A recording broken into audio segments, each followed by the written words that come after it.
so cool. You're in there too. But what the? Like, honestly, can we just have a look? I'm a bit offended, actually, that Tiana said that they were realistic. Apart from yours, Andie. I don't know what you were doing when they took the face scan. Tell you what, I don't know how you didn't get the cover girl, because you were a dead ringer for that. Oh, gosh, I don't... Well, did you miss the day? Did you miss the day when they scanned? I would like to say I did, but I was there. You know what? I think that was taken or done when she knew she was round 3 versus the Dragons. The scared look? Yeah. She looks scary. Yeah, she does. Scary. Scare you. All right, well, we're so pumped that the NRLW is included for the very first time. We can't wait to play it. Never played PS5 or whatever it's called, but I will get onto it just to see you guys in action.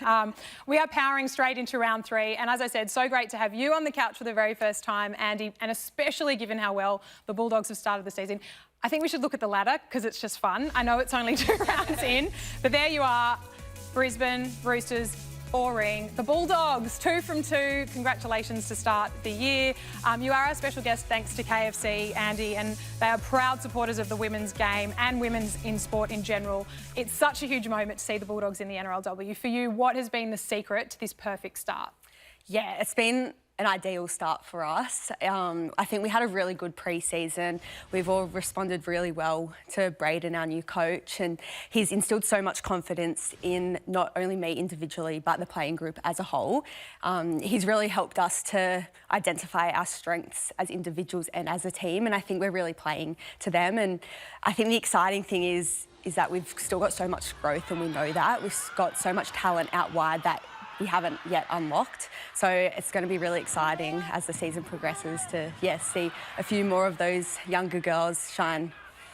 Speaking of unlocked talent, Andie, you have started for the first time at fullback in this competition. I know you played outside me on the wing and did such a damaging job a couple of years ago, but how has the transition been in the #1 jersey? I know that's something that you've been vying for a lot of your career. How's that been in a new team? Yeah, it's been awesome. Obviously, I got a taste of that back in 2023. I played 2 games there at the Sharks, but it's been great to have a full pre-season behind me going in. And I feel like playing on the wing, I was just happy to be out there, but I always knew that I had a little bit more in me, and I feel like fullbacks allowed me, to unlock a few more of my skills and, display a bit of my ball playing ability. So I'm really enjoying it. It's been a bit of a challenge. I've definitely struggled in a few areas, and I'm still obviously learning and growing, but I'm really excited to keep developing there.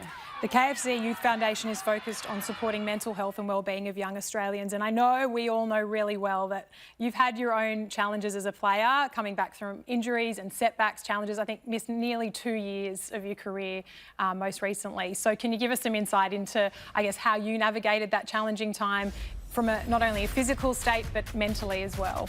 Yeah, it was definitely the most challenging thing I've had to face as an athlete.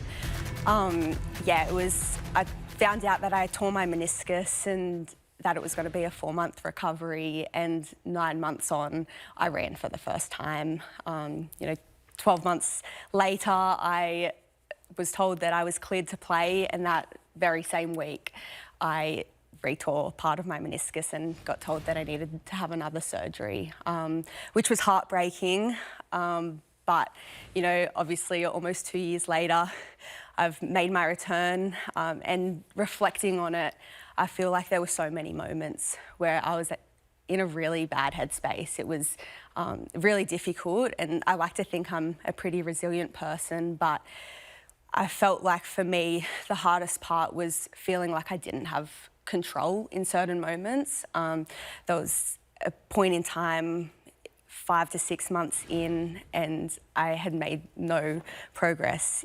In fact, I was actually going backwards because I was continuing to lose muscle in my leg, and that was really hard for me. I had no direction, no clear plan, no light at the end of the tunnel, and there was a 2-week period where I was in a pretty bad way mentally, and I had to kind of flick a switch, and I kind of made a bit of a deal with myself that every time I fell into that victim mentality and was feeling sorry for myself, I'd get up and I'd go and do something to regain a bit of control. So, you know, there was times where I'd start crying and feeling sorry for myself that I wasn't progressing with my knee, and I would go to the gym and do an off-feet conditioning session or some video analysis, and that allowed me to feel like I was bettering myself in some way. And I feel like that has helped me returning. I've definitely returned a much better player, not having played for so long.